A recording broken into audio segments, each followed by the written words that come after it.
Tem gente que vive tropeçando nas mesmas pedras e não entende por quê. Reza, jejua, frequenta a igreja, mas parece que a vida continua travada. Já reparou que o problema pode não estar na fé, mas nas decisões? Sim, é possível ser crente e ainda assim viver tomando decisões tolas e o pior, achando que está tudo bem porque está entregando nas mãos de Deus. Mas Jesus nunca mandou você deixar a vida te levar. Ele ensinou a decidir com sabedoria. E sabedoria, meu amigo, não é emoção, não é instinto, não é conselho de rede social.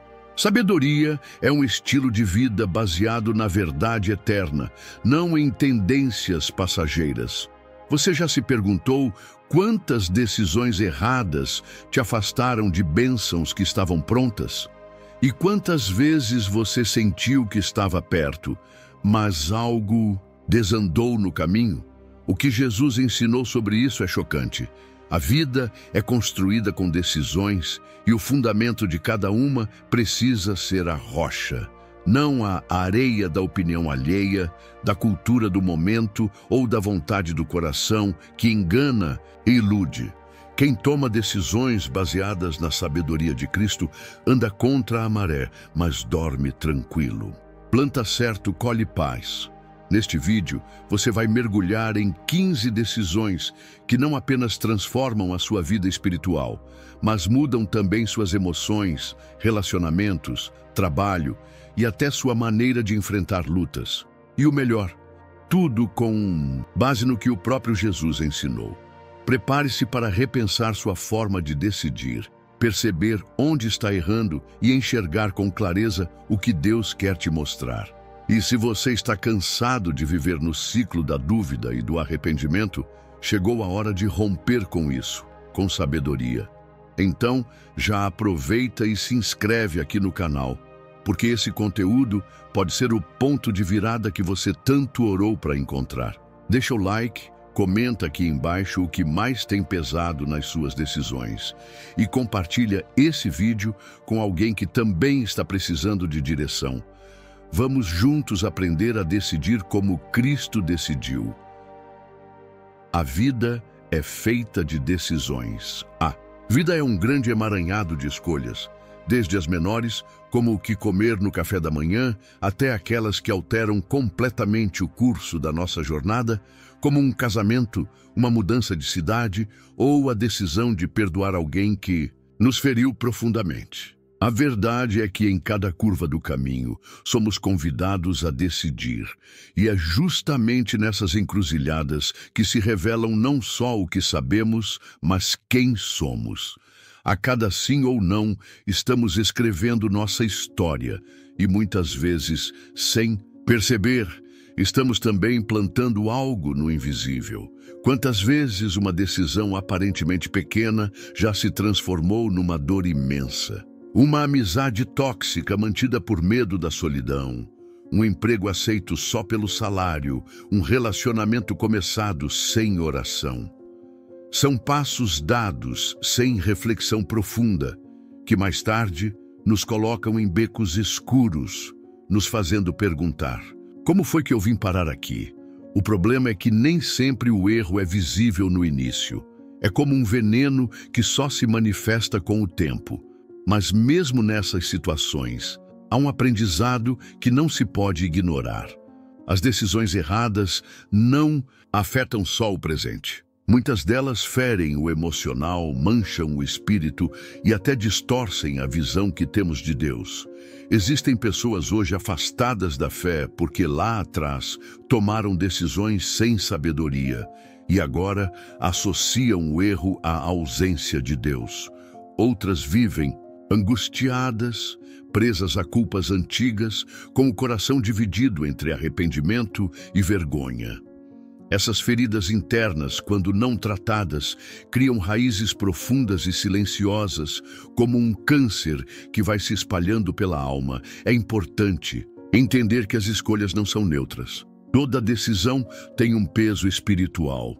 Escolher desobedecer, por exemplo, nunca é apenas uma questão prática. É também uma declaração interna de quem está governando a nossa vida. E quando o eu ocupa o trono que é de Deus, o resultado nunca é paz. Romanos 8:6 diz que a inclinação da carne é morte, mas a do espírito é vida e paz. Perceba, decisões não são só questões de lógica ou emoção. São caminhos que levam a um tipo de vida ou a outro. Não se trata de viver com medo de errar, mas de viver com temor e responsabilidade. Um agricultor não sai plantando qualquer semente em qualquer solo, de qualquer forma. Ele avalia, espera a estação certa, trata a terra. Da mesma forma, decisões sábias exigem preparação, conhecimento da palavra e sensibilidade ao espírito. Quando isso se perde, corremos o risco de nos tornar reativos, tomando decisões no calor da raiva, na pressa da ansiedade ou no vazio da carência.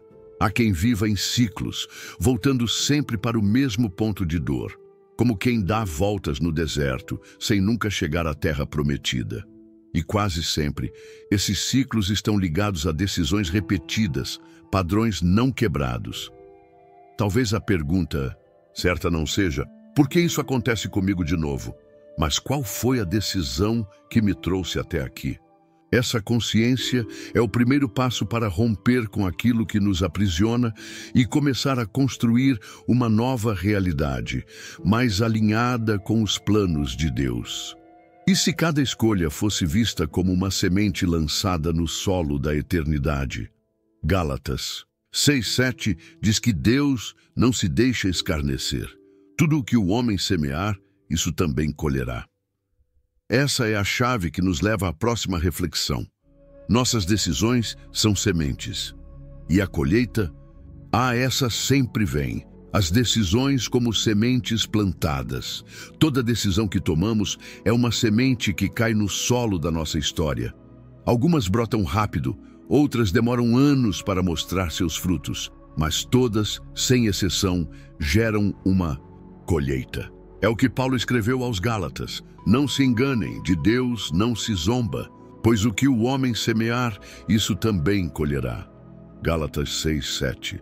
Essa verdade carrega um princípio espiritual profundo. Ninguém planta bondade e colhe destruição.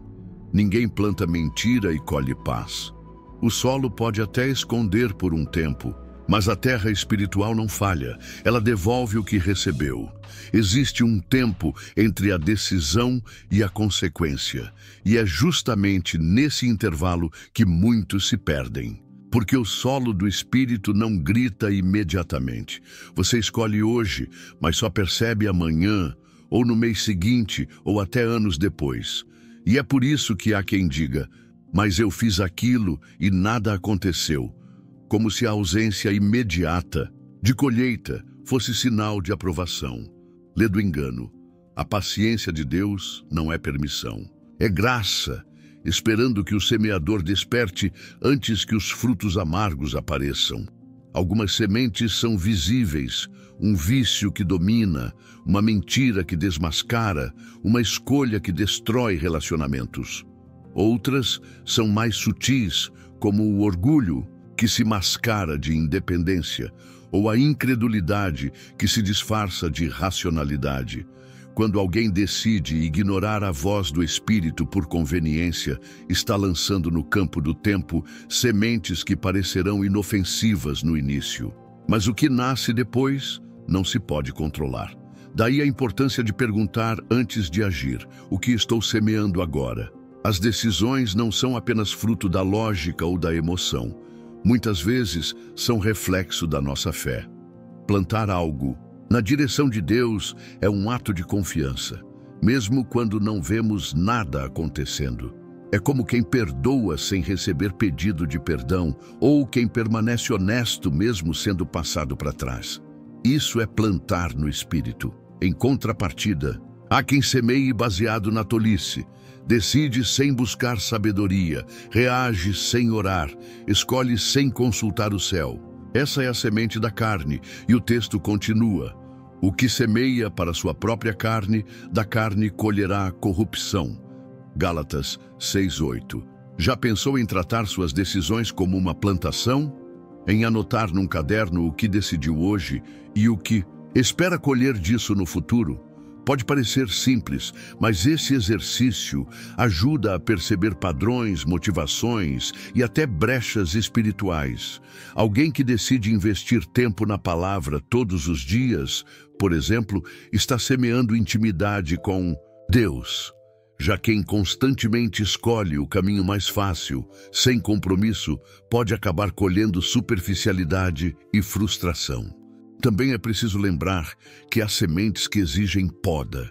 Às vezes, tomamos decisões certas com intenções erradas. Às vezes, fazemos o bem para sermos vistos ou obedecemos esperando algo em troca. Deus, como bom agricultor, sabe quando cortar, quando replantar e quando nos fazer esperar. E é nesse processo que nosso caráter é moldado. Por isso, não tenha medo do tempo. Tenha fé no processo.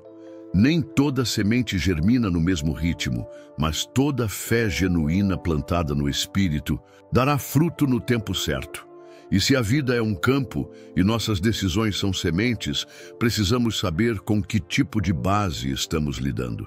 Porque o que sustenta uma boa colheita não é só o que se planta, mas também onde se planta. E foi exatamente isso que Jesus mostrou quando contou a parábola dos dois fundamentos. A parábola dos dois fundamentos, Mateus 7, 24, 27. Jesus não estava contando uma simples história quando falou sobre os dois homens que construíram suas casas. Ele estava revelando um princípio eterno sobre a vida espiritual. Um homem decidiu construir sobre a rocha, o outro sobre a areia. Ambos levantaram casas, e talvez, aos olhos de quem passava, fossem bem parecidas. Mas a diferença crucial estava no que ninguém via: o fundamento. E foi aí que Jesus tocou num ponto essencial. Porque a vida não é sobre o que mostramos por fora, mas sobre aquilo que sustenta nossa existência quando tudo balança. A figura do homem sábio representa quem ouve e pratica as palavras de Jesus. Não é apenas alguém que vai à igreja ou que lê a Bíblia de vez em quando, é alguém que alinha sua vida com os ensinamentos de Cristo. Esse tipo de pessoa constrói no profundo. Ele cava, examina, prepara o terreno antes de começar a levantar paredes. É como aquele que antes de tomar uma decisão, ora, medita na palavra e busca a direção do alto. Já o insensato, segundo Jesus, é quem ouve, mas não coloca em prática. Pode até saber os versículos de cor, mas não vive a essência deles. Muita gente imagina que ser cristão é um seguro contra tempestades, mas Jesus nunca disse isso. O que ele prometeu foi que, ao construir sobre a rocha, a casa permanece de pé quando as chuvas vêm. Repare, as tempestades atingem os dois. Não é uma questão de se vai chover, mas de quando. E quando vier a chuva, o vento, o rio, aí sim a fundação será testada. E é exatamente por isso que as decisões espirituais importam tanto. Elas são como a escolha do solo, invisíveis no início, decisivas no final. O interessante é que essa parábola encerra o Sermão do Monte, um dos ensinamentos mais poderosos de Jesus. Ele fala sobre misericórdia, perdão, jejum, oração, amor pelos inimigos, ansiedade, julgamento e, no fim, diz: se você colocar tudo isso em prática, estará construindo sobre a rocha.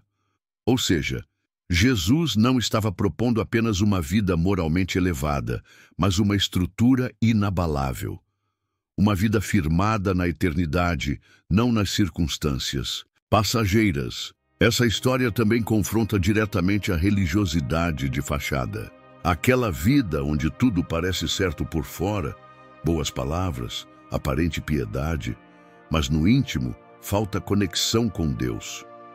O homem que constrói na areia pode até levantar algo bonito, rápido e popular, mas basta uma tempestade para tudo desmoronar. É o casamento que parecia perfeito, mas não suportou a crise. É a fé que parecia forte, mas não resistiu à perda. Porque sem base profunda, não há resistência verdadeira. Por isso, a grande lição dessa parábola não é sobre arquitetura, mas sobre prioridade. Qual é a fundação da sua vida? Quais decisões você tem tomado que revelam em que tipo de solo você está construindo? Ouvir Jesus é bom, mas só transforma quando você decide viver o que ele ensinou. A prática é o que dá peso à fé. E nesse ponto, precisamos encarar algo sério. Quantos de nós já ouvimos mensagens poderosas e seguimos do mesmo jeito?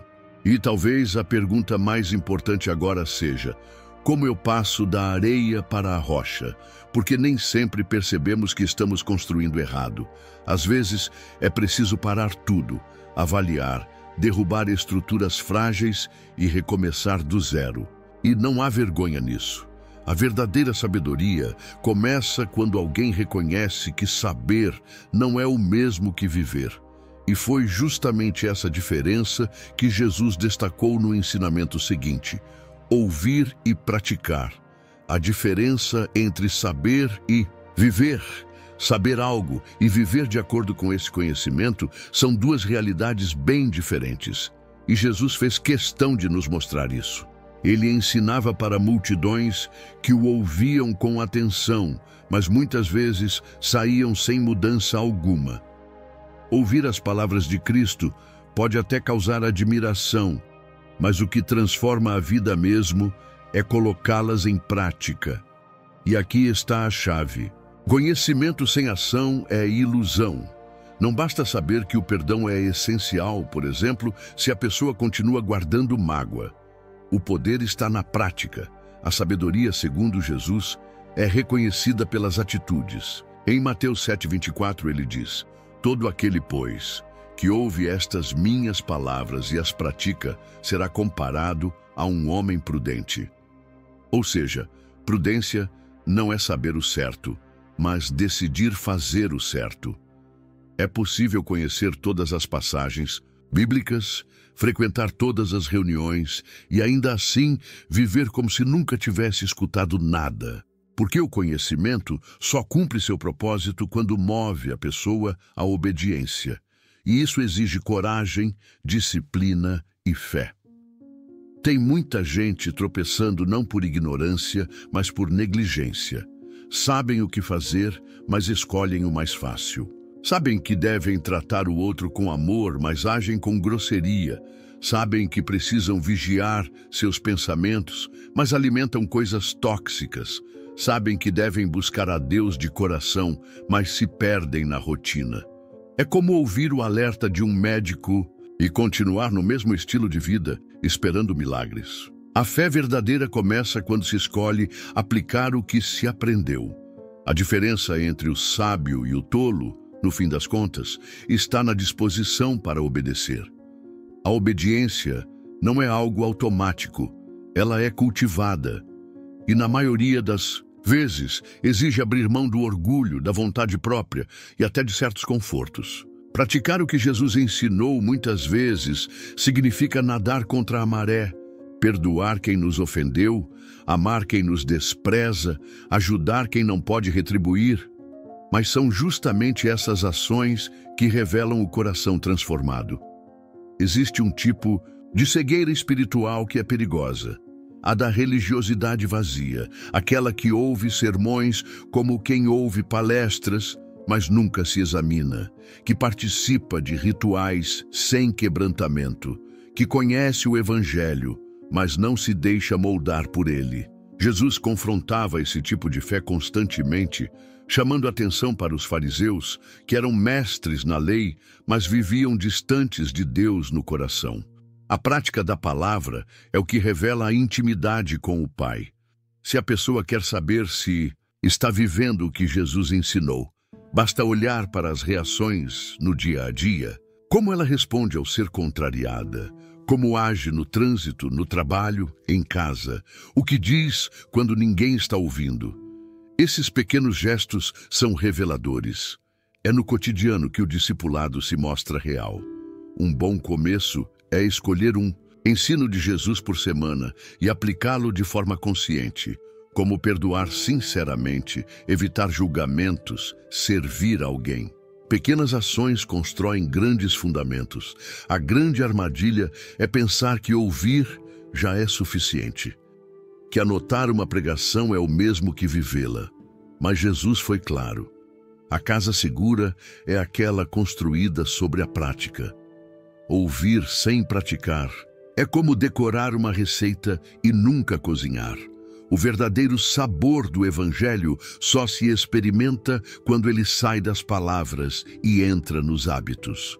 E quando os ventos começarem a soprar, será essa prática constante que mostrará se a fundação é firme o bastante para resistir ao que vem. A chuva, os ventos e os rios, as provações são certas. Jesus não disse se vierem as tempestades, mas sim quando elas vierem. A diferença entre essas duas formas de falar é profunda. A primeira sugere dúvida, a segunda certeza. E é justamente essa certeza que muitos ignoram. Muita gente constrói sua fé acreditando que, ao seguir a Cristo, a vida será poupada de problemas. Mas a verdade é que as provações virão, e não vêm para destruir, mas para revelar onde está o nosso alicerce. A vida cristã não é sobre evitar as tempestades, mas sobre permanecer firme quando elas chegam.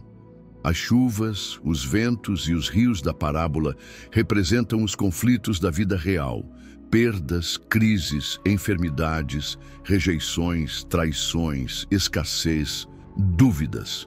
O Salmo 34:19 já antecipava isso. Muitas são as aflições do justo, mas o Senhor o livra de todas. Note que o justo também sofre, o justo também chora. A diferença é quem o sustenta. E essa sustentação não é mágica. Ela é resultado de uma construção diária. A rocha que segura a casa não aparece na hora da tempestade. Ela já está ali, silenciosa, mas firme. Tem gente que só descobre onde estava firmada quando tudo desaba. É só na dor que percebemos se nossa fé era convicção ou só empolgação. E isso não é para condenar ninguém, mas para despertar. Toda prova traz consigo uma pergunta implícita: em quem você realmente confia? E essa pergunta precisa ser respondida com atitudes. Um bom exercício é refletir nas últimas dificuldades em que você se apoiou, em si mesmo, nos outros ou em Deus. A resposta revela onde a casa foi construída. Não adianta fugir das dificuldades, elas são parte do caminho. O que pode ser feito, sim, é se preparar antes que elas cheguem. Imagine alguém querendo cavar um poço no meio da seca. É muito mais difícil. O tempo de buscar água é antes da sede apertar. Por isso, cultivar uma vida de oração, leitura da palavra, comunhão e obediência não é luxo espiritual, é sobrevivência. São essas práticas que vão nutrir a alma quando os dias maus baterem à porta. Um exemplo real: uma mãe que recebe um diagnóstico difícil sobre o filho. O desespero é natural, mas se ela já vinha regando sua fé, ela conseguirá sustentar a casa emocional, ainda que tremendo. Ou pense em alguém que perde o emprego. Se essa pessoa já vinha confiando em Deus como fonte e não apenas como ferramenta, ela sentirá o impacto, sim, mas não será destruída. A vida sobre a rocha não anula o sofrimento, mas impede que ele nos leve ao colapso. E sabe o que é mais desafiador? Às vezes, quem construiu sobre a areia não parece tão diferente de quem está sobre a rocha, até a tempestade chegar. É por isso que o preparo não pode ser apenas externo. O que sustenta não é a aparência de fé, mas o fundamento escondido. A vida cristã se revela não nos momentos de aplausos, mas nos momentos de silêncio, quando tudo parece desmoronar, e mesmo assim você permanece. Quem está firme na rocha pode até se abalar, pode até cair de joelhos, mas não cai de vez. porque tem onde se segurar. E esse alicerce, quando bem construído, traz uma certeza silenciosa. A tempestade vai passar e a casa vai continuar de pé. Mas ainda há uma pergunta que não se cala.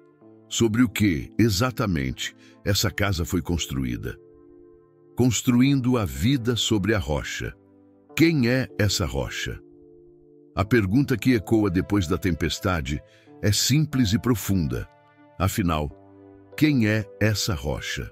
A Bíblia responde com clareza, porque ninguém pode lançar outro fundamento além do que foi posto, o qual é Jesus Cristo.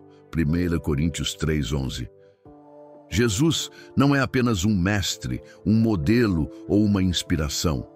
Ele é o próprio alicerce. Sem ele, qualquer construção desmorona.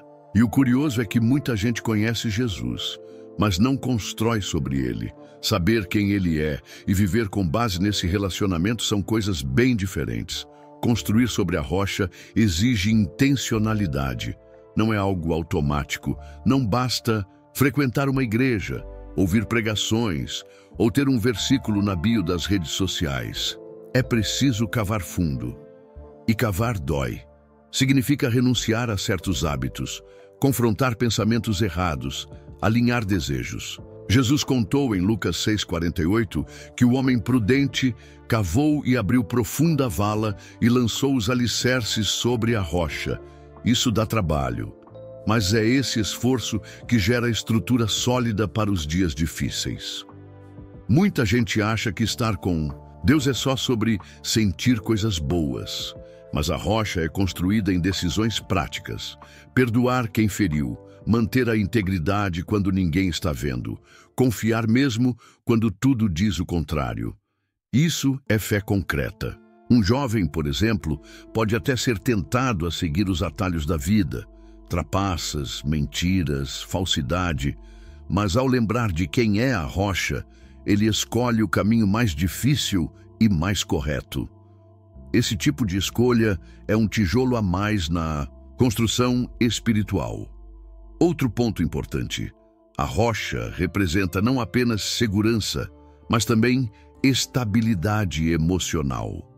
Quantas pessoas vivem oscilando porque baseiam suas decisões em sentimentos? Emoções são como areia, movediça, inconstante. Já a rocha é firme. Quando Jesus é a base, até mesmo nas perdas, a pessoa permanece com paz.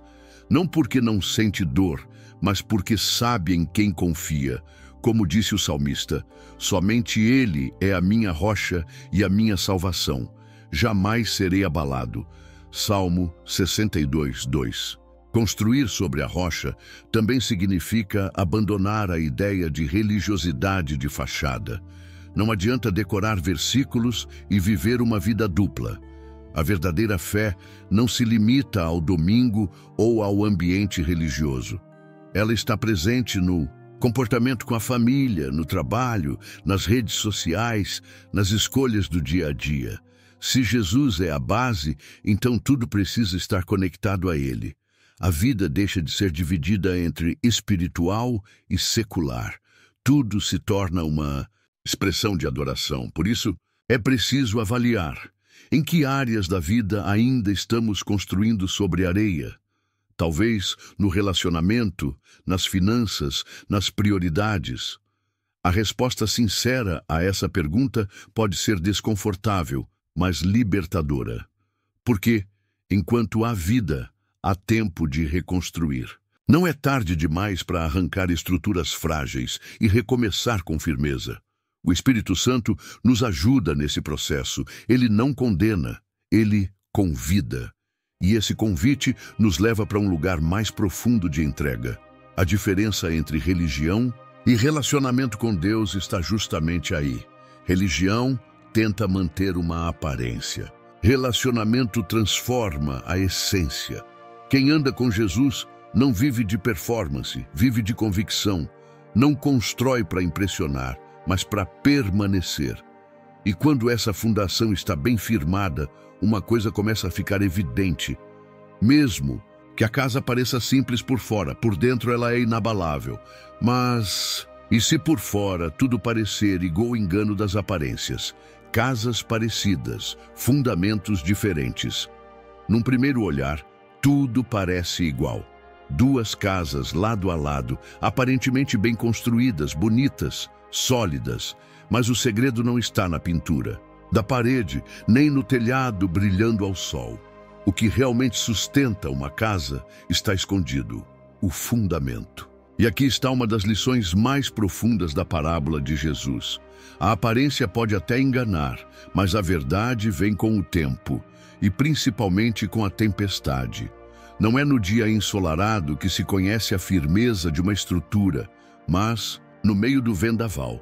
Muitas pessoas vivem de aparências, um sorriso bonito, uma rotina religiosa, palavras bem escolhidas. Mas por dentro vivem instáveis, vulneráveis, quebradas por dentro. A casa parece boa, mas o alicerce é frágil. Isso pode ser visto em líderes que caem, casamentos que desmoronam, amizades que se desfazem com facilidade. A base é o que determina o quanto algo aguenta pressão. E quando essa base não é Cristo, cedo ou tarde, os abalos se tornam ruína. O problema é que o mundo aplaude muito mais as fachadas do que os fundamentos. Celebramos a performance, o status, a aparência de espiritualidade. Mas Deus olha diferente. Ele sonda o coração. Ele vê a intenção, a profundidade, o que está debaixo da superfície. É por isso que tantas vezes Jesus confrontava os fariseus. Eles eram casas lindas por fora, mas cheias de podridão por dentro. Em Mateus 23, 27, ele os chama de sepulcros caiados, belos por fora, mas mortos por dentro. Um cristianismo superficial é aquele que se limita a eventos, frases prontas, tradições sem essência. É o tipo de fé que impressiona os homens, mas não resiste à menor prova. E isso é muito mais comum do que parece. Por isso, vale a pena parar e refletir. Estou construindo minha vida sobre o quê? Minha fé resiste ao silêncio de Deus? Ao sofrimento? Ao tempo? Se não resistir, talvez seja a hora de cavar mais fundo e rever os alicerces. É assustador perceber que a diferença entre o sábio e o insensato não está no que eles ouviram. Ambos escutaram as mesmas palavras de Jesus. A diferença está no que fizeram com aquilo. O insensato ouviu, talvez até concordou, mas não aplicou, e assim sua casa ficou vulnerável. A aparência nunca revela o todo. Uma pessoa pode estar sorrindo, servindo, pregando, mas se não houver profundidade, tudo desmorona quando o chão treme. No mundo digital, isso se intensifica ainda mais. A imagem que se projeta nas redes muitas vezes mascara uma vida vazia de propósito real. Mas ninguém consegue viver de fachada para sempre. Quando os rios sobem e os ventos batem, tudo o que é superficial se desfaz. Por isso, mais importante do que parecer forte é ser forte. Mais importante do que mostrar fé é viver fé. E isso se constrói todos os dias, em silêncio, no secreto, onde só Deus vê. A verdadeira força não se vê na calmaria. É na dor, no atraso, na injustiça, na perda, que o fundamento se revela. E se for rocha, haverá firmeza. Se for areia, virá a queda. Então, a pergunta que ecoa no coração agora é: como posso saber se estou realmente firme? Como discernir se minhas decisões estão sendo moldadas pelo fundamento correto? Uau! O que isso revela? O engano das aparências, casas parecidas, fundamentos diferentes.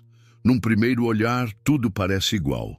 Duas casas lado a lado, aparentemente bem construídas, bonitas, sólidas. Mas o segredo não está na pintura da parede, nem no telhado, brilhando ao sol. O que realmente sustenta uma casa está escondido, o fundamento. E aqui está uma das lições mais profundas da parábola de Jesus. A aparência pode até enganar, mas a verdade vem com o tempo, e principalmente com a tempestade.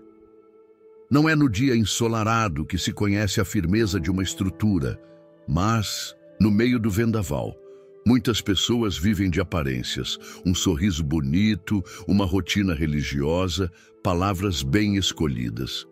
Mas por dentro vivem instáveis, vulneráveis, quebradas por dentro. A casa parece boa, mas o alicerce é frágil. Isso pode ser visto em líderes que caem, casamentos que desmoronam, amizades que se desfazem com facilidade. A base é o que determina o quanto algo aguenta pressão. E quando essa base não é Cristo, cedo ou tarde, os abalos se tornam ruína. O problema é que o mundo aplaude muito mais as fachadas do que os fundamentos. Celebramos a performance, o status, a aparência de espiritualidade. Mas Deus olha diferente. Ele sonda o coração. Ele vê a intenção, a profundidade, o que está debaixo da superfície.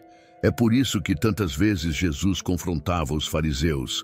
Eles eram casas lindas por fora, mas cheias de podridão por dentro. Em Mateus 23, 27, ele os chama de sepulcros caiados, belos por fora, mas mortos por dentro. Um cristianismo superficial é aquele que se limita a eventos, frases prontas, tradições sem essência. É o tipo de fé que impressiona os homens, mas não resiste à menor prova. E isso é muito mais comum do que parece. Por isso, vale a pena parar e refletir. Estou construindo minha vida sobre o quê? Minha fé resiste ao silêncio de Deus, ao sofrimento, ao tempo. Se não resistir, talvez seja a hora de cavar mais fundo e rever os alicerces. É assustador perceber que a diferença entre o sábio e o insensato não está no que eles ouviram. Ambos escutaram as mesmas palavras de Jesus. A diferença está no que fizeram com aquilo. O insensato ouviu, talvez até concordou, mas não aplicou, e assim sua casa ficou vulnerável. A aparência nunca revela o todo. Uma pessoa pode estar sorrindo, servindo, pregando, mas se não houver profundidade, tudo desmorona quando o chão treme. No mundo digital, isso se intensifica ainda mais. A imagem que se projeta nas redes muitas vezes mascara uma vida vazia, de propósito real. Mas ninguém consegue viver de fachada para sempre. Quando os rios sobem e os ventos batem, tudo o que é superficial se desfaz. Por isso, mais importante do que parecer forte é ser forte. Mais importante do que mostrar fé é viver fé. E isso se constrói todos os dias, em silêncio, no secreto, onde só Deus vê. A verdadeira força não se vê na calmaria. É na dor, no atraso, na injustiça, na perda, que o fundamento se revela. E se for rocha, haverá firmeza. Se for areia, virá a queda. Então, a pergunta que ecoa no coração agora é: como posso saber se estou realmente firme? Como discernir se minhas decisões estão sendo moldadas pelo fundamento correto? Tomando decisões com base na palavra de Deus. Tomar decisões pode parecer algo simples, mas é aí que muitos tropeçam. Porque decidir com base na emoção, na opinião dos outros ou na moda do momento é muito fácil. O desafio é outro: fazer. Escolhas que estejam alinhadas com a palavra de Deus. E isso exige sensibilidade, maturidade e, acima de tudo, intimidade com o Espírito Santo. Jesus disse que o Espírito nos guiaria a toda a verdade. João 16:13. E essa promessa é justamente o que transforma a vida de quem se submete à direção divina, mesmo quando ela vai na contramão da lógica humana. A Bíblia não é um livro ultrapassado. Ela é um manual vivo, prático, direto. Ela oferece critérios para tudo: relacionamentos, negócios, ética, finanças, vida espiritual. Quem aprende a consultar a palavra antes de agir, começa a viver com mais segurança. Um exemplo simples: Provérbios 15:1 diz que a resposta branda desvia o furor. Imagine quantas discussões poderiam ser evitadas se essa verdade fosse aplicada nas decisões do dia a dia. como responder ao cônjuge, ao chefe, ao filho. É sabedoria pura, disponível, mas ignorada por muitos. Há também quem se baseie apenas na própria intuição, dizendo, eu senti paz, ou meu coração mandou fazer.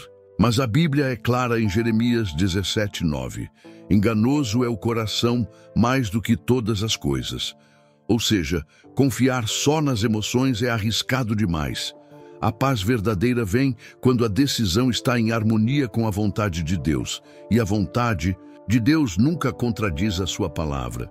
Por isso, o primeiro filtro de qualquer decisão deve ser: isso está de acordo com o que está escrito? E como aplicar isso na prática?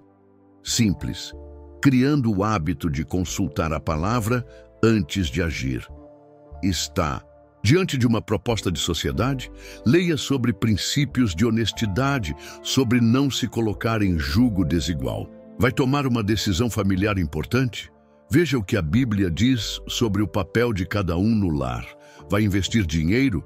Busque o que Provérbios ensina sobre prudência e generosidade. A Bíblia não é teórica, ela é manual de vida. Basta abrir, ler e aplicar.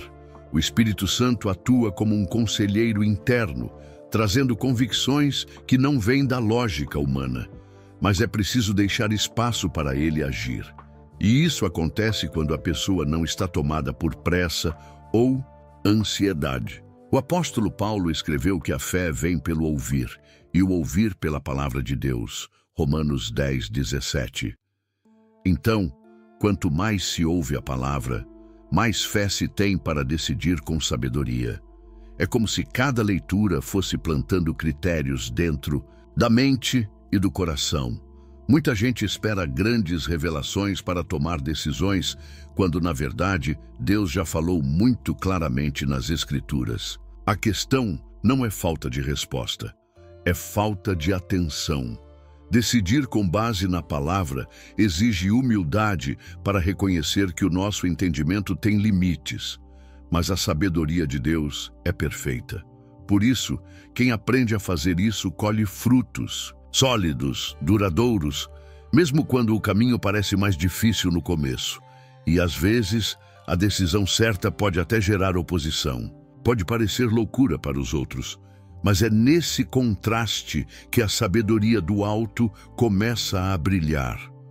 Como distinguir, então, a verdadeira sabedoria da pressão cultural que tenta moldar nosso jeito de pensar e decidir? A pressão do mundo e a sabedoria do alto. Nem toda decisão errada nasce do mal. Às vezes, ela vem do desejo sincero de agradar os outros, de se encaixar, de não parecer estranho. E aí está uma das maiores armadilhas, a pressão do mundo. A sociedade tem seu próprio ritmo, suas tendências, suas verdades momentâneas. Mas a sabedoria de Deus não muda com a moda. O que ele declarou como certo continua certo. O que ele condenou continua sendo condenável, mesmo que o mundo diga o contrário. Essa tensão entre o que o mundo aplaude e o que Deus aprova é o campo onde muitas decisões se tornam espirituais. É fácil seguir a multidão, mas seguir a multidão nunca foi sinônimo de sabedoria. Lembra-se de quando Jesus foi preso? A mesma multidão que gritou Hosana, depois gritou crucifica-o.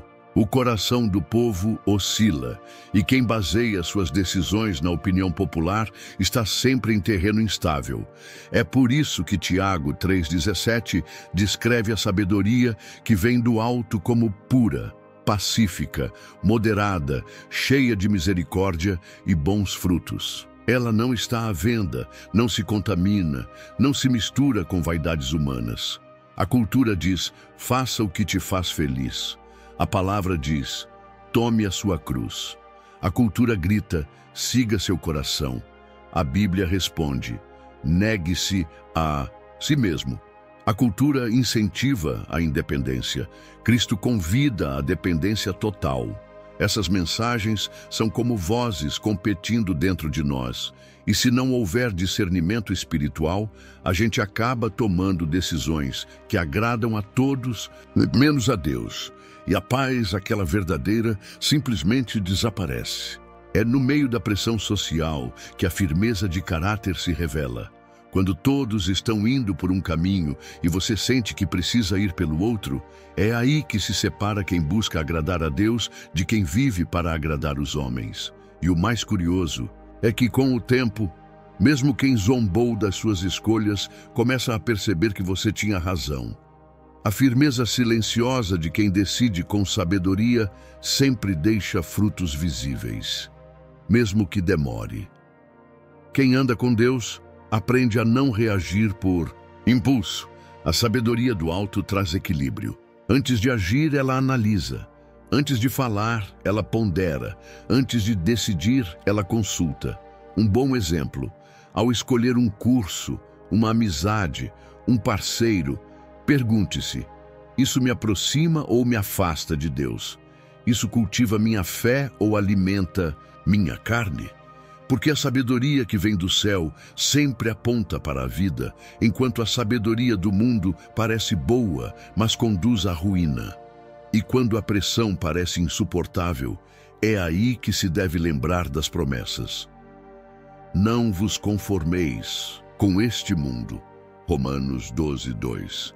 Conformar-se é se encaixar, transformar-se é escolher outro molde, um celestial.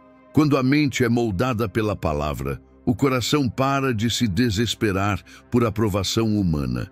E isso muda tudo.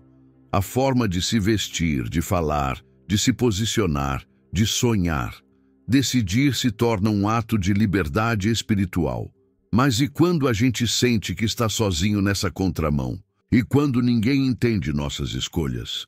É nesse tipo de cenário que o tempo entra em ação, porque o tempo revela o fundamento de todas as decisões, boas ou ruins, e o que parecia insensato hoje, amanhã, pode se tornar exemplo de sabedoria.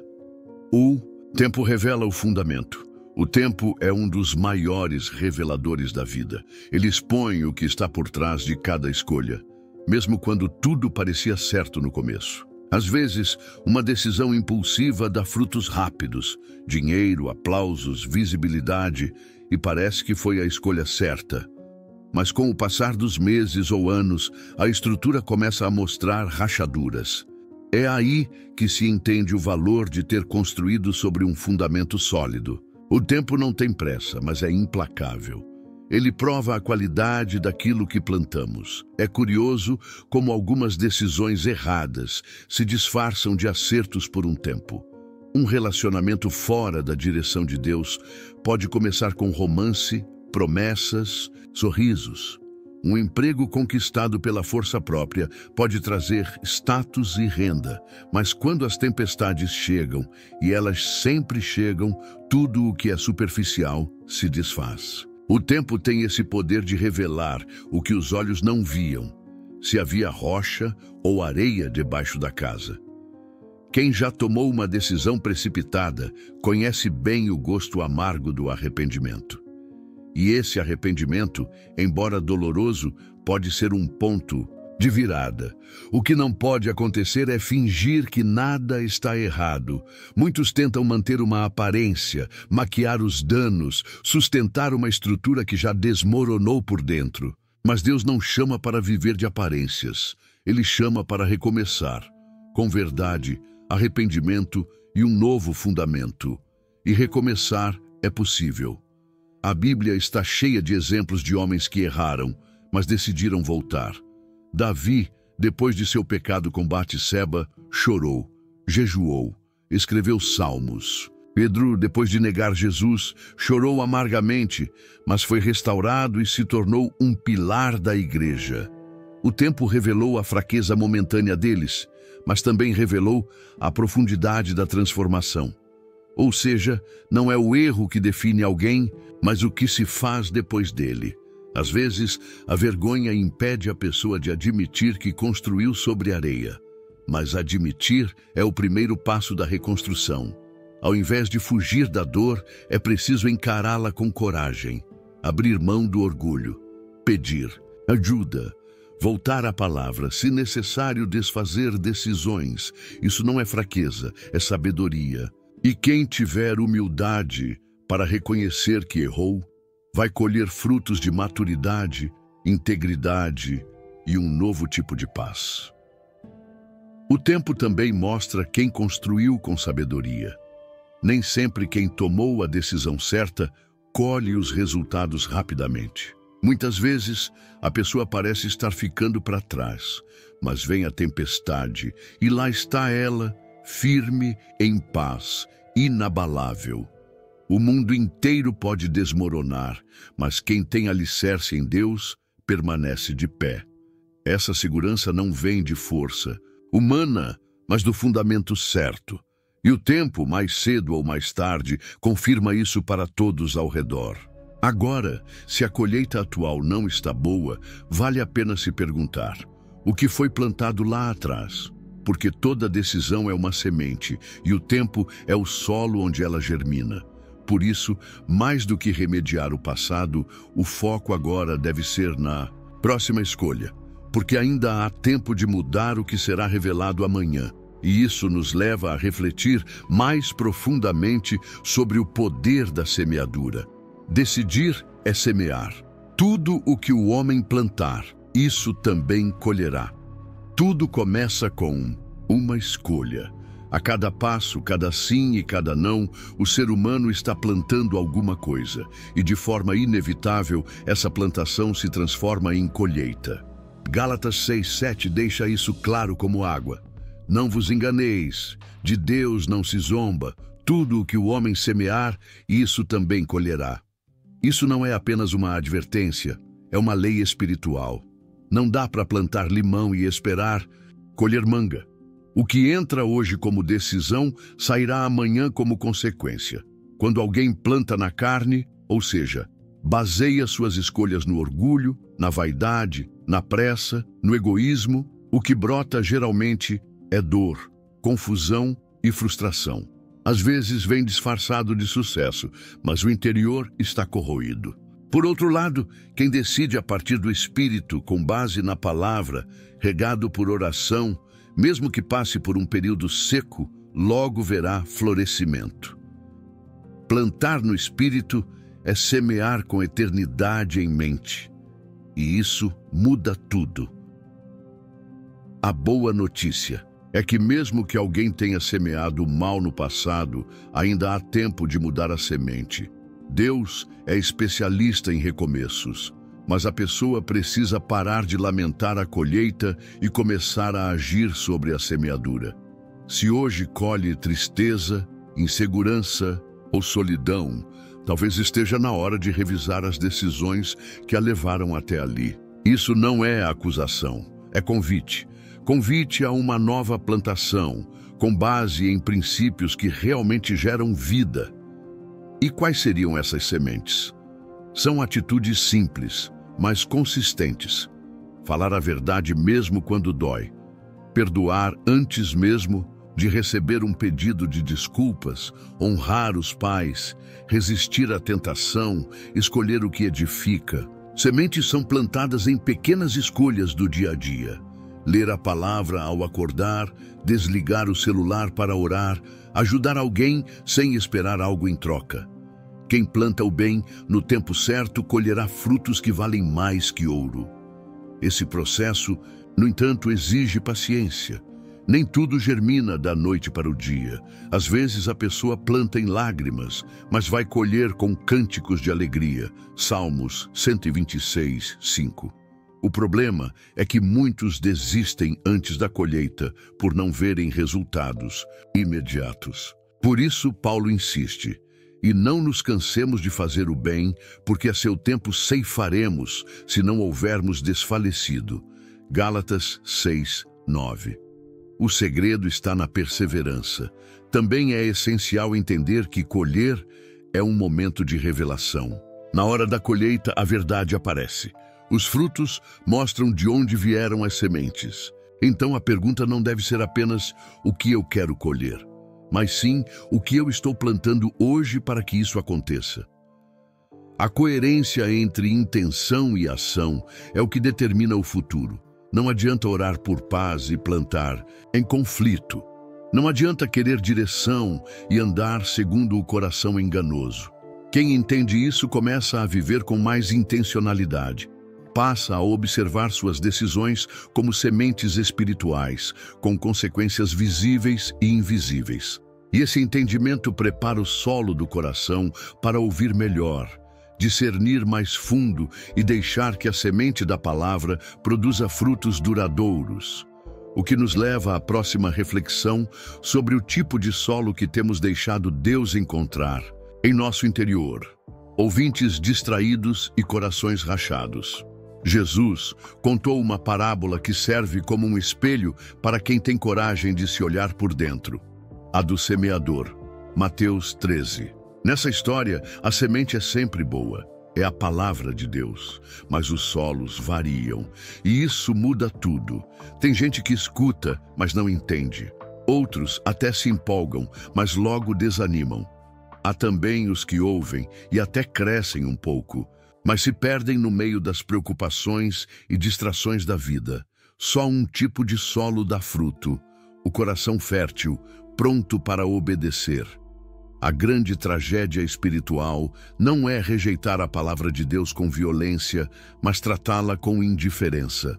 Muita gente ouve sermões, pregações, conselhos e promessas, mas o coração está rachado, ocupado demais com outras vozes.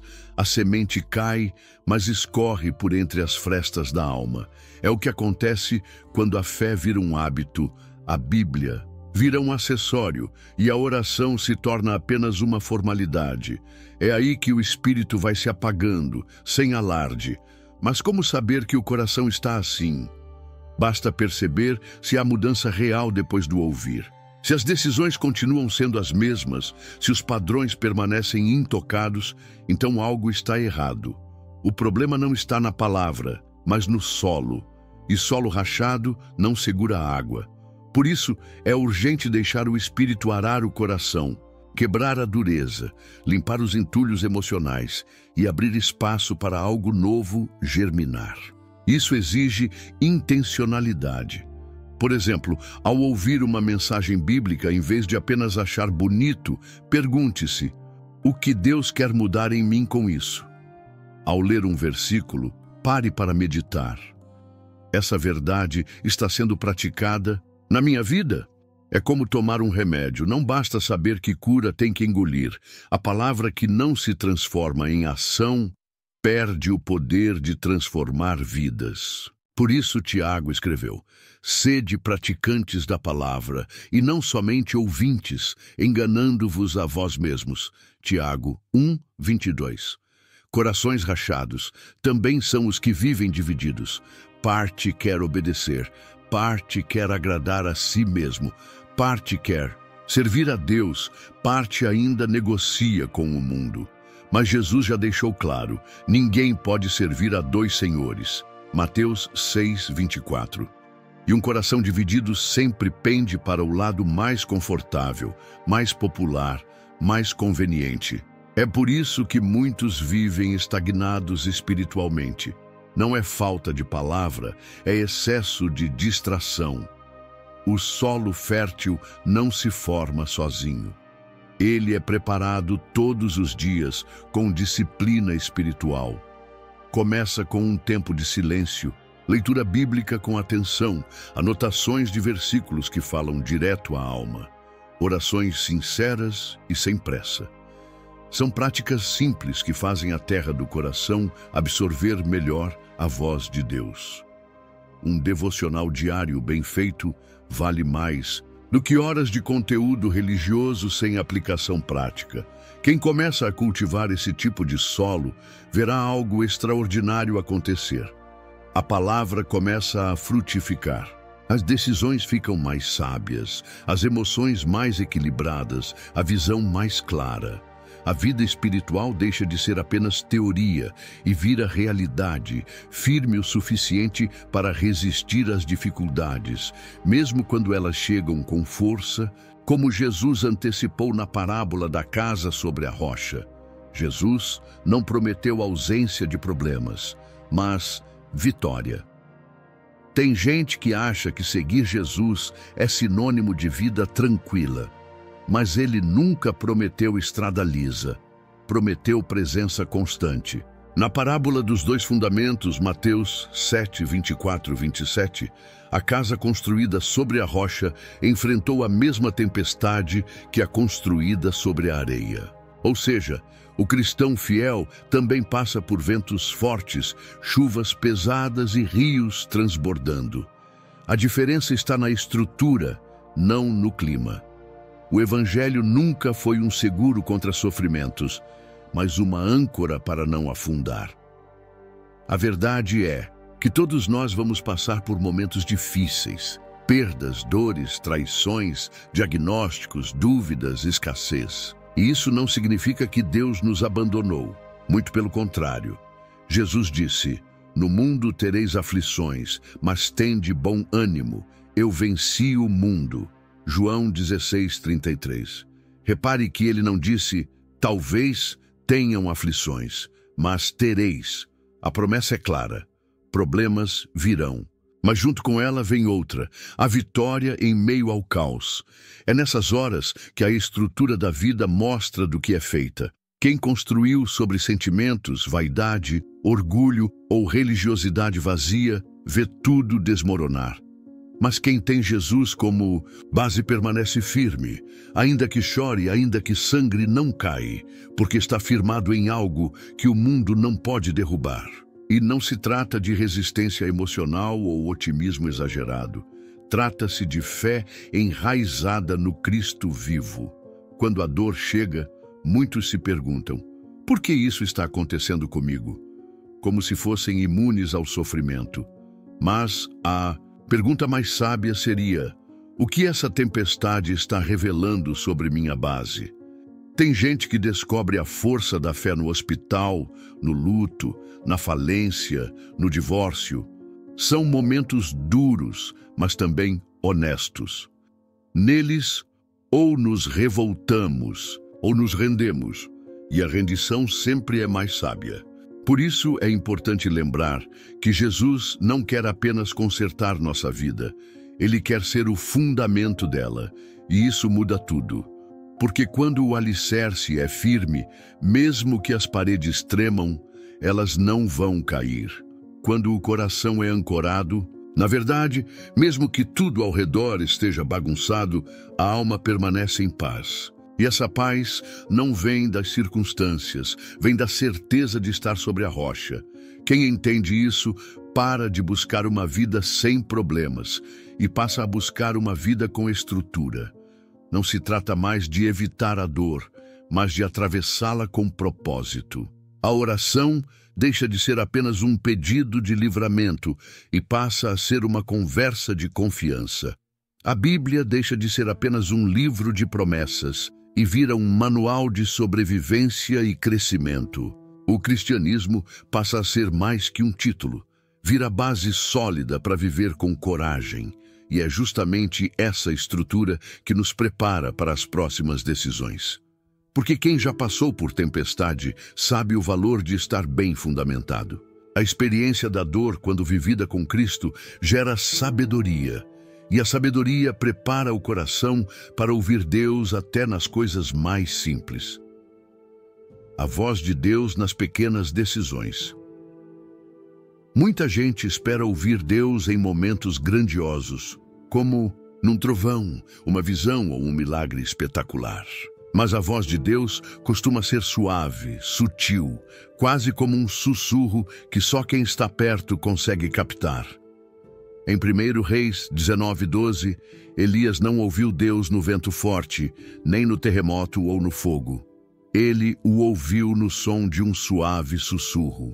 É assim que o Senhor fala quando quer nos ensinar a escutar de verdade. Ele fala devagar para ver se a gente se aproxima. A maioria das grandes mudanças da vida começa com uma escolha pequena. Decidir perdoar alguém, desligar o celular para Orar, voltar a frequentar a igreja, dizer não para algo que parece bom, mas não vem de Deus. Essas decisões simples, feitas no silêncio do cotidiano, moldam o coração. E é nesse solo cultivado com pequenas obediências que o Espírito Santo planta sementes de direção. Tem quem viva esperando o momento certo para mudar, o ano novo, o fim do semestre, o próximo emprego. Mas Deus fala no agora. Ele orienta, em meio ao barulho do trânsito, no corredor do mercado, na conversa com um amigo. O segredo é ter sensibilidade espiritual. E isso se desenvolve com prática, como quem afina os ouvidos para reconhecer a voz de alguém querido em meio à multidão. Um exemplo prático disso. Imagine uma pessoa orando por um emprego. Ela quer que Deus abra uma porta, mas ignora o conselho de um amigo sobre um curso gratuito. Despreza uma vaga simples porque parece pouco e nem atualiza o currículo. Às vezes, a resposta está ali, escondida em passos discretos. E quem tem o hábito de consultar a palavra, orar com sinceridade e ouvir com humildade, enxerga o que outros não percebem. Há também decisões aparentemente banais, como o que assistir, com quem conversar, o que compartilhar nas redes sociais. Essas escolhas revelam se estamos alinhados com o Espírito. Deus quer participar da rotina, não só dos cultos. Ele deseja ser consultado na compra, no passeio, na amizade nova. Quando incluímos o Senhor nos detalhes, demonstramos que confiamos nele com tudo, não só com o que é urgente. Jesus é o bom pastor e suas ovelhas ouvem sua voz. João 10:27. Não apenas escutam, elas reconhecem. Isso não acontece do dia para a noite. É uma construção. Começa com uma simples oração. Senhor, me mostra o teu caminho, até nas coisas pequenas. A partir disso, as escolhas ganham outro peso. O coração se acalma, a pressa diminui e as atitudes passam a carregar propósito. E é aí que as decisões ganham um novo padrão. Deixam de ser impulsivas e passam a ser guiadas por oração, palavra e paz. Esse tripé espiritual transforma dúvidas em convicção. E essa convicção prepara o terreno para escolhas mais firmes, baseadas em algo que o mundo não consegue oferecer. Tomando decisões com oração, palavra e paz. Quando o coração está em conflito, a mente se agita, e é justamente nesse estado que as decisões mais perigosas são tomadas. Por isso, antes de qualquer escolha, é necessário um momento de pausa, não por medo, mas por sabedoria. A Bíblia diz em Filipenses 4, 6, 7 que ao orarmos, a paz de Deus guarda nosso coração e mente. Isso não é apenas um consolo. É uma estratégia divina para decisões firmes e corretas. Oração não é só falar com Deus, é se alinhar com Ele. É abrir mão do controle, reconhecer que não se enxerga tudo e pedir direção. Há quem ore pedindo uma resposta imediata, mas Deus muitas vezes responde revelando o caminho aos poucos. Se alguém está em dúvida sobre uma mudança de cidade, por exemplo, deve buscar não só o sim ou não, mas os sinais de paz, portas abertas, confirmações em textos bíblicos, conselhos de pessoas piedosas. A oração não traz só resposta, ela traz clareza. Depois da oração, vem a palavra. Porque Deus nunca se contradiz. Se a Bíblia diz que algo é errado, não importa se o sentimento parece bom ou se a oportunidade é tentadora. Não. É de Deus. A palavra é bússola. Ela aponta o norte mesmo quando o céu está encoberto. Por isso, antes de tomar qualquer decisão importante, a pergunta certa é: isso combina com o caráter de Cristo? Honra os princípios da palavra? Então vem a paz, mas é preciso discernimento. Não é a paz do tá tudo fácil ou do ninguém vai me julgar. É a paz profunda, que acalma a alma mesmo quando o exterior está em caos. Colossenses 3,15 diz: que a paz de Cristo seja o árbitro em seu coração. Isso quer dizer que quando tudo dentro de você concorda com o que Deus diz, há um sinal verde. Quando algo parece errado, mesmo sem explicação lógica, é melhor esperar. Muitos se precipitam porque não têm paciência para esse processo. Querem decidir em horas o que só pode ser compreendido em oração e reflexão. Querem respostas na velocidade do Google, mas decisões de vida não se resolvem com um clique. Deus valoriza o tempo da espera, porque nesse tempo Ele está lapidando o coração para que a resposta, quando vier, seja recebida com maturidade. Praticamente, o que se pode fazer? Separar tempo para orar, de verdade. Abrir a Bíblia, não. Para cumprir tabela, mas para buscar direção e prestar atenção naquela paz que não dá para forçar, mas que se instala quando estamos no centro da vontade de Deus. Pode ser útil manter um diário espiritual, anotar orações, textos que se repetem, sensações internas, sonhos, conselhos. Isso ajuda a perceber o fio condutor da resposta divina. E é quando tudo isso se conecta, oração, palavra e paz, que a decisão se torna mais que um acerto. Ela vira testemunho. O coração se fortalece e a pessoa aprende a confiar cada vez mais, porque no fundo, toda escolha feita com Cristo no centro prepara o espírito para a maior de todas as decisões. O convite de Jesus para os sábios. Em algum momento da jornada, todos se deparam com um convite que muda tudo. Não é um chamado barulhento, nem uma exigência impositiva. É uma voz mansa, mas firme, que diz: construa sua vida sobre a rocha. E esse convite não é apenas uma proposta de fé, é um apelo à sabedoria. Jesus, ao final do Sermão da Montanha, não deixa espaço para neutralidade.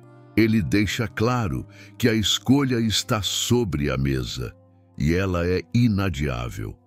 Ao longo da vida, muitos vão construindo castelos sobre a areia, encantados pela aparência, pela velocidade, pelo que é popular. Mas quando os ventos sopram e as águas sobem, tudo o que não foi edificado em Cristo se desmancha.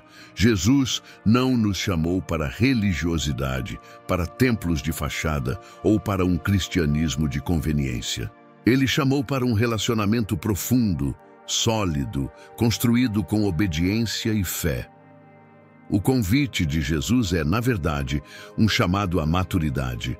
Ele não ilude com promessas de vida fácil, mas promete firmeza, paz e propósito. Ele não diz que não haverá chuvas, mas garante que a casa construída sobre ele não cairá. Isso muda tudo, porque quem constrói sobre a rocha dorme em paz, mesmo em meio à tempestade, sabendo que o fundamento não se abala. É por isso que a decisão mais sábia da vida não está no currículo, no investimento financeiro ou no planejamento de carreira. A decisão mais sábia é dizer sim a Jesus, não apenas com os lábios, mas com escolhas diárias que o honrem. Essa é a sabedoria que transcende o tempo, que permanece quando tudo mais passa. E ela começa no secreto, no íntimo, na entrega sincera. Quem decide por Cristo, decide viver com propósito. Decide renunciar às aparências e mergulhar na verdade. Decide buscar conselho na palavra, consolo na oração, direção na paz que excede o entendimento. Decide construir com pedras que não racham, com um coração que não negocia a verdade, com fé que não se curva ao medo. Esse convite está vivo agora mesmo. E ele não vem com promessas baratas, mas com garantia eterna. A sabedoria não está em saber muito, mas em escolher. Bem, em dizer, sim, Senhor, eu quero edificar minha vida em Ti. E quando essa decisão é feita, tudo muda, por dentro e por fora. É a partir daí que decisões futuras encontram um novo eixo, uma nova bússola, um novo alicerce. Afinal, toda essa jornada de escolhas leva até aqui, ao ponto em que a vida pede uma resposta. E diante desse convite, a sabedoria se revela não em palavras, mas em atitudes. Agora me diga com sinceridade, até quando você vai continuar tomando decisões no impulso só para depois correr atrás de conserto? A vida não espera, meu amigo, e cada escolha que você faz hoje é uma semente que grita pelo tipo de colheita que virá amanhã. Então, o que você vai plantar a partir de agora? Vai continuar confiando apenas no coração enganoso ou vai alinhar seus passos com a sabedoria de Cristo? Vai seguir o que o mundo ensina ou vai buscar discernimento onde realmente importa? Você percebeu que decidir bem é mais do que pensar positivo ou ter boas intenções. É viver com consciência espiritual, com os ouvidos atentos à palavra e o coração inclinado ao Espírito. E isso não acontece por acaso, exige intencionalidade. Quais dessas 15 decisões você ainda precisa rever na sua vida? Qual delas tocou mais fundo aí dentro? Escreve aqui nos comentários, porque talvez sua dúvida seja a de muitos. E quem sabe sua coragem de falar não acenda uma luz na vida de alguém? Agora é com você. Deus já falou, a direção já foi dada. E quando o céu libera sabedoria, o que define o próximo milagre é a sua atitude. Então, se você quer continuar recebendo esse tipo de conteúdo que transforma mente e alma, se inscreve no canal agora mesmo, ativa o sininho para não perder nada e deixa o seu like. Isso ajuda a espalhar essa mensagem para mais gente. Decida hoje por uma vida construída sobre a rocha e nunca mais aceite construir sobre areia.